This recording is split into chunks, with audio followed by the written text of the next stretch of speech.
I am so pleased to introduce Erica Keswin.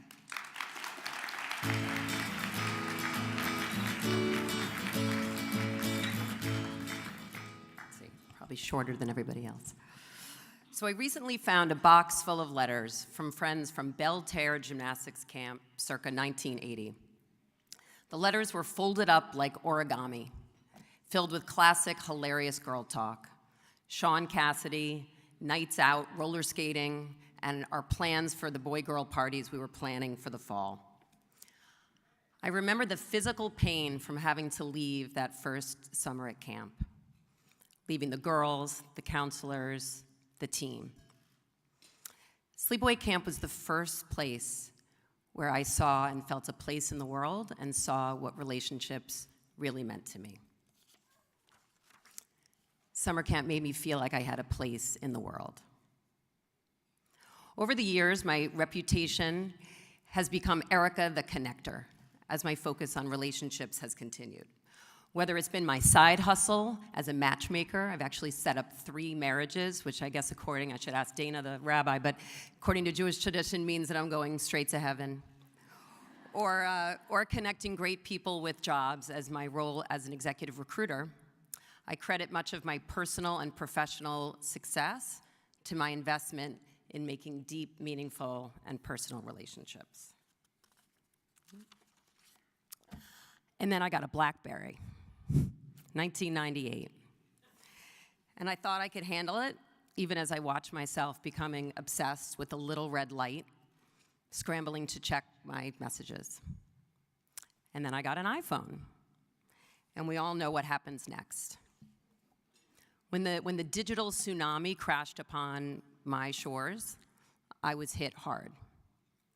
I remember lunch with a good friend and how it unraveled as we sat at lunch and I tried to confide something really personal to her and she couldn't put away her phone. You guys know who I'm talking about. As I started traveling around the country, visiting companies from the campuses of Silicon Valley to banks and law firms and startups, I couldn't believe what I was seeing. People choosing to call in to meetings from right down the hall. Employees texting bad news to their clients instead of picking up the phone. And employees sitting at their lunch with their headphones on, eating takeout. Didn't they know what they were missing? I said to myself, I hardly recognize the world of work, and actually I hardly recognize the world at all. And so I asked myself, in a world where we can text, snap, tweet, or as my husband likes to say, and it drives my girls nuts, snap tweet, which is not actually a thing, to anyone, anywhere, do relationships even matter anymore? And through my work with the Spaghetti Project and my writing and speaking about the science and connections of relationships at work, I'm here to say that yes, relationships matter, and I would venture to say they matter now more than ever before. It is our connections, after all, that makes us human. And that is why I've devoted my professional life to helping companies bring their human to work. But it's not just my career or the workplace that benefits from all of us paying more attention to one another.